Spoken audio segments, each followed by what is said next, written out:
तो मेरा आज का ब्लॉग है कल की अवतार के बारे में। अम, हम लोग हर समय सोशल मीडिया में बस ये देखते रहते हैं कि कल की अवतार कुछ है जो आ रहे हैं। और फिर हम देखते हैं कि शास्त्रों में भी कुछ-कुछ लिखा हुआ था और कल की अवतार आएँगे और यहाँ आएँगे, वहाँ आएँगे और ऐसा करेंगे, वैसा करेंगे।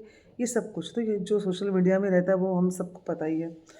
मेरा आज के ब्लॉग में आप लोगों से अपना पॉइंट ऑफ व्यू ये शेयर करना था इस कल की अवतार के बारे में कि हमें जो भगवान ने एक दिमाग दिया है, हम एक बार उसका इस्तेमाल करें क्योंकि क्या आने वाला है ये हमें पता नहीं है। पर हमारा एक दिमाग है जो हमें पता है कि एक दिमाग है। उसका अगर इस्तेमाल करके हम सोचें कि हम एक ऐसे देश में रहते हैं जहाँ पर कंटिन्यूअसली तेज़ी से बहुत विकास हो रहा है और उतनी ही तेज़ी से विनाश हो रहा है। तो जो ये विनाश हो रहा है, वो हम देखते हैं और हमारी मेमोरी इतनी वीक भी है कि हम बस भूल जाते हैं। कुछ नेक्स्ट विनाश होता है, तब उसके पहले वाले विनाश को भूल जाते हैं। लाइक फॉर एग्ज़ाम्पल 2025 में देख लीजिए कितने डिज़ास्टर्स हुए थे। महाकुंभ वाला डिज़ास्टर, जो स्टैम्पीड, फिर तेलंगाना फॉरेस्ट में आग लगना, फिर बेचारे एनिमल्स को बेघर कर देना क्योंकि आईटी इंडस्ट्री बनाना ज़्यादा ज़रूरी है। ये नहीं सोचा गया कि अगर एनिमल्स फॉरेस्ट में नहीं रहेंगे तो कहाँ रहेंगे? ये जो हमें कहीं-कहीं साँप दिख जाता है या बर्ड्स दिख जाती है, वो क्यों दिखती है? इसीलिए दिखती है। क्योंकि उनका घर तो छीन लिया गया तो बेचारे कहाँ रहेंगे? फिर आपका ये मैं क्या बोलूँ? हाँ, एयर इंडिया की जो फ्लाइट क्रैश हुई थी, शेयर नेग्लिजेंस ऑफ मेंटेनेंस।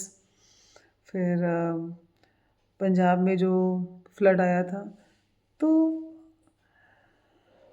हम अपने दिमाग का इस्तेमाल करें अगर तो ये देख पा रहे हैं कि ये सब कुछ हुआ, सोशल मीडिया में न्यूज़ आई, जब तक नेक्स्ट न्यूज़ आई हम भूल जाते हैं।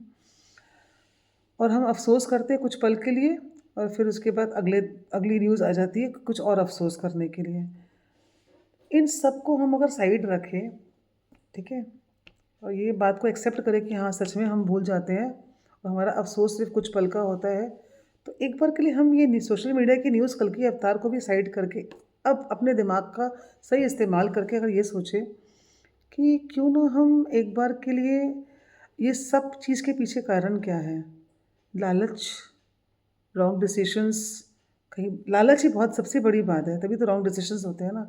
और वो क्यों होता है? क्योंकि हमें अपने अंदर से अपने अपनी ज़िंदगी का ज्ञान नहीं है और लाइफ़ का ज्ञान नहीं है, आत्म ज्ञान नहीं है, तो हम अपनी आत्मा अपनी कॉन्शियस को गलत इस्तेमाल करेंगे, है ना? तो क्यों ना हम एक बार अपने दिमाग का इस्तेमाल करके ये सोचें कि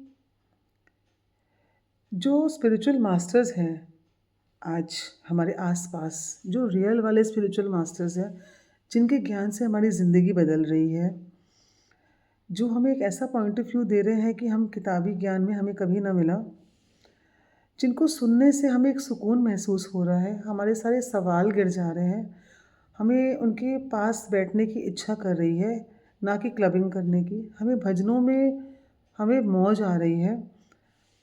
हम अपनी संस्कृति को समझने की कोशिश कर रहे हैं कि जो हमारे भगवान थे, जो भी, उनका जीवन कैसा था और हम उनके स्ट्रगल वाले जीवन को देखकर समझ पाएँगे कि हम अगर उल्ट-पुल्ट माँग करते हैं मंदिर मस्जिद जाकर तो वो कितनी मतलब व्यर्थ की माँगें हैं। जब हमारे जो मैसेंजर्स थे, जब वो मैसेज देने संसार में आए थे, तो वो खुद ही कितना कष्ट वाला जीवन जी रहे थे ताकि हमें मैसेज दे सकें, पर अब वो तो चले गए। तो जो अभी लाइव स्पिरिचुअल मास्टर्स हैं, वो हमें जो जीवन का ज्ञान दे रहे हैं, जिससे हमारी ज़िंदगी बदल रही है, हम अंदर से खाली हो रहे हैं, अंदर से डिटैच हो रहे हैं और राइट कर्म कर रहे हैं। तो उस दिमाग का इस्तेमाल करके क्यों ना हम इस बारे में ये सोचें कि कौन कल्कि अवतार आएगा वो नहीं पता, लेकिन ये सब भी तो एक तरह से अगर वो कल्कि अवतार कुछ अच्छा करने आएगा तो हमारे जीवन में तो ये सब जो है राइट स्पिरिचुअल मास्टर जिससे हमारी ज़िंदगी रियल में बदल रही है, हम रियल में हर पल सुख महसूस कर रहे हैं, हमें सुख, दुःख, लाभ, हानि, मान, सम्मान सब एक समान लग रहा है, जो ऐसा ज्ञान दे रहे हैं। और जिससे हमें जो शांति मिल रही है वो लॉन्ग टर्म तक कंसिस्टेंट रह रही है। क्या वो कल की अवतार की तरह नहीं है? क्या फ़र्क है इनमें और जो कल्कि अवतार आएगा उसमें। तो अब वो कौन आएगा, वो हमें नहीं पता, पर कौन हमारे जीवन में आ गया है और क्या वो किसी कल्कि अवतार से कम है, एक बार सोचिएगा आप लोग। मैंने तो आप लोगों को बताया कि मेरी ज़िंदगी कैसे बदली है, तो मेरे सारे ब्लॉग में कि मैंने मास्टर जी को सुना और मेरी ज़िंदगी बदल गई कैसे, तो मेरे लिए तो वही कल्कि अवतार है जो आ चुके हैं। तो ये मेरी सोच है, मेरी ज़िंदगी बदली, मुझे खुशी मिली, मेरी लाइफ में पीस लॉन्ग टर्म से मतलब ऑलमोस्ट 5 साल हो गया मुझे सुनते हुए, उस टाइम से अभी तक मेंटेन है। जो मेरे आस-पास के लोग हैं वो भी मेरे इस चेंज को फ़ील करते हैं और मुझे बोलते हैं कि तुम बिल्कुल पहले जैसी नहीं रही। और वो गुड वे में बोलते हैं कि हमें बड़ा अच्छा लगता है तुम्हें सुनकर, तुम्हारे पास बैठकर। तो वो एक पॉज़िटिव एनर्जी देने वाला कल्कि अवतार से कम तो नहीं है ना।